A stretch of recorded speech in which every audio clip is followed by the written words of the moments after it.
భాగ్యనగర్లో Mangalya shopping mall వారి ప్రారంభోత్సవాల జాతర September 22న Keerthy Suresh చే Sudarshan theatre complex RTC cross roads నందు.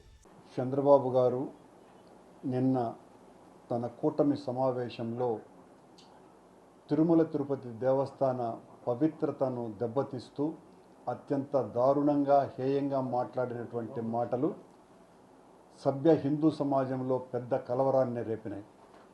ఉద్దేశపూర్వకంగా చంద్రబాబు నాయుడు గారు పని కట్టుకొని తన ప్రత్యర్థి రాజకీయ పార్టీని దెబ్బతీయటం కోసమని సాక్షాత్తు దేవదేవుడైనటువంటి వెంకటేశ్వర స్వామి ఆలయ పవిత్రతనే దెబ్బతీయటానికి కూడా పూనుకున్నారు అన్నటువంటి భావన మొత్తం హిందూ సమాజంలో వచ్చింది. దీని మీద మేము స్పందించిన తరువాత చంద్రబాబు నాయుడు గారు తన తప్పును సవరించుకోవటానికి బదులుగా ఈరోజు మధ్యాహ్నం తరువాత మరింతగా రెచ్చిపోయి తన టీడీపీ పార్టీ ద్వారా ఎన్డీడీబీ ఒక రిపోర్ట్ ఇచ్చిందనని ఒక ఫేక్ రిపోర్టును తయారు చేసి దాన్ని మొత్తం దేశవ్యాప్తంగా ఉన్నటువంటి ఛానల్స్కి అందరికీ కూడా అందించి తన సోషల్ మీడియా ద్వారా పెద్ద ఎత్తున మరింతగా టీటీడీ ప్రతిష్టను దిగజార్చేటువంటి ప్రయత్నం చేస్తున్నది. ఇంత దారుణమంటే తన తప్పును సవరించుకోవటానికి బదులు తన తప్పును సమర్థించుకోవటానికి చంద్రబాబు నాయుడు గారు ఆయన పార్టీ ఏ నైత్యానికైనా ఒడిగడతారు అని మొత్తం హిందువులందరూ కూడా గమనించేంతగా ఆయన తప్పు చేస్తున్నారు. చంద్రబాబు గారు మీరు ఈ రోజున ఏదైతే వదిలారో ఆ ఎన్డీడీబీ రిపోర్ట్ అని, దీని మీద జూలై 17వ తారీఖున రిపోర్టు కోసమని పంపించినటువంటి మీ ఈఓ శ్యామలరావు గారు జూలై 23వ తారీఖున ఆ రిపోర్టు వచ్చిన తర్వాత దాని మీద చాలా స్పష్టంగా ఎడిబుల్ ఆయిల్స్ కలిశాయి అని ఆయన పత్రికా సమావేశంలోనే మాట్లాడడం జరిగింది. ఆ రిపోర్టునే ఈ రోజున మీరు తారుమారు చేసి ఈ రోజున యానిమల్ ఫ్యాట్ కలిసినటువంటి రిపోర్టు ఎన్డీడీబీ ఇచ్చిందని మసిపూసి మారేడికాయ చేసి దాన్ని మరింతగా వేల సంవత్సరాల చరిత్ర కలిగినటువంటి వెంకటేశ్వర స్వామి ఆలయానికి అప్రతిష్ట, అపచారము, అనాచారము కలిగే విధంగా ఈ రోజున మీ పార్టీ పనితీరు వ్యవహరించింది. మేము ఛాలెంజ్ చేస్తున్నాం. చంద్రబాబు గారు అధికారులు మీ దగ్గర ఉన్నారు, వాళ్ళెందుకు మాట్లాడలేదు? ఈ ఈఓ శ్యామలరావు గారు ఆ రిపోర్టును గురించి 23వ తారీఖునే రిపోర్టు వచ్చినప్పుడు గౌరవనీయమైనటువంటి అధికారిగా ఉన్నటువంటి ఆ వ్యక్తి ఎందుకు మాట్లాడలేదు? నిన్న మీరెందుకు మాట్లాడడం జరిగింది? మాట్లాడిన తరువాత ఈ ఫేక్ రిపోర్టును ఈరోజు ఎందుకు బయటికి లాగినారు? వీటిలన్నింటి మీద విచారణ జరిపించవలసిందిగా ఒక సిట్టింగ్ జడ్జి చేత విచారణ జరిపించవలసిందిగా మేము కోరుతున్నాం. దీనికి సుప్రీంకోర్టు జడ్జి ద్వారానే విచారణ జరపవలసినటువంటి అవసరాన్ని గుర్తు చేస్తున్నా. ఎందువల్లంటే ఇది మామూలు ఆషామాషి వ్యవహారం కాదు.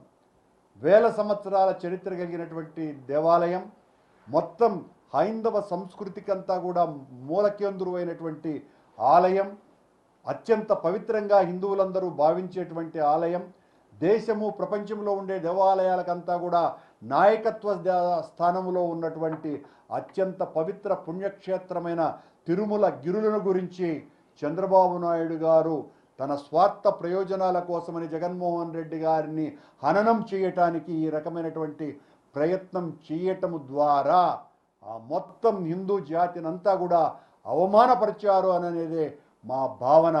దీని మీద నిజాలు నిగ్గు తేలవలసినటువంటి అవసరం ఉన్నది.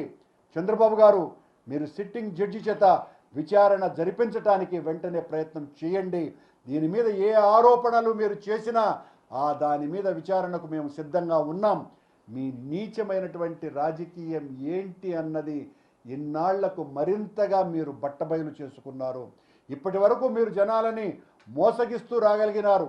మీరు ఆ అబద్ధపు హామీలు ఇవ్వటం ద్వారా జనం నమ్మినారు. ఇతరుల మీద మీరు ఆరోపణలు చేయటం వలన అది నమ్మినారు. ఖచ్చితంగా జరిగింది గత మీ 40 సంవత్సరాల రాజకీయ జీవితంలో.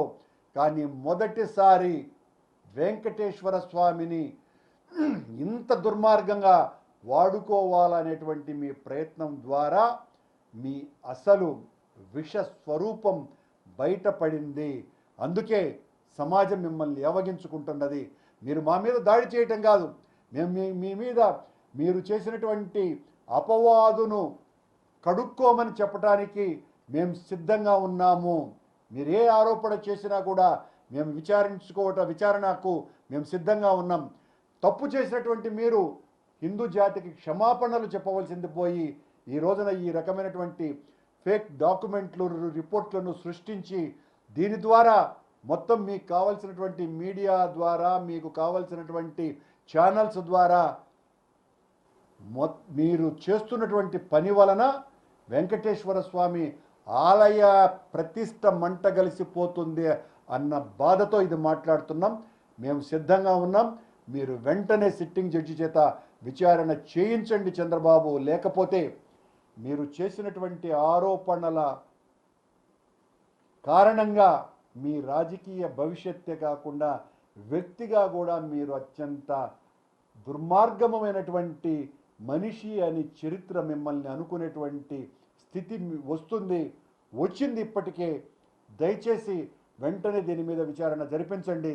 మీరు మీ రాజకీయ కుయుక్తులు, ఎత్తుగడలు, నీచపు ప్రయత్నాలు, ప్రయోగాలు ఇప్పటి వరకు అనేక మంది మీద, మీ మామగారి దగ్గర నుంచి ప్రతి ఒక్క రాజకీయ ప్రత్యర్థి మీద అనేక రకాలుగా దాడులు చేసినారు, సఫలీకృతులు కూడా అయినారు. కానీ వెంకటేశ్వర స్వామిని వాడుకొని జగన్మోహన్ రెడ్డి గారి మీద చేసినటువంటి ఈ విష ప్రయోగం వికటించింది. కనుకనే మీరు మరింతగా రెచ్చిపోయి ఈ రకమైనటువంటి ఫేక్ రిపోర్టుల్ని తయారు చేసి జనం మీదకి వదిలి జనాన్ని కన్విన్స్ చేసేటువంటి ప్రయత్నం చేస్తున్నారు.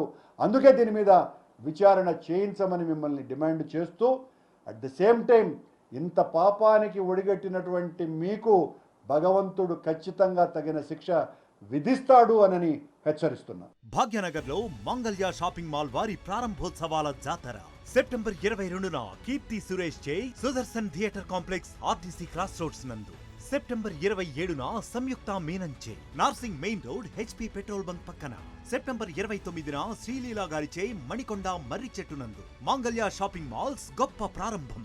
ప్రారంభోత్సవ ఆఫర్స్ మిస్ కాకండి. Mangalya shopping mall, Telangana, Andhra Pradesh.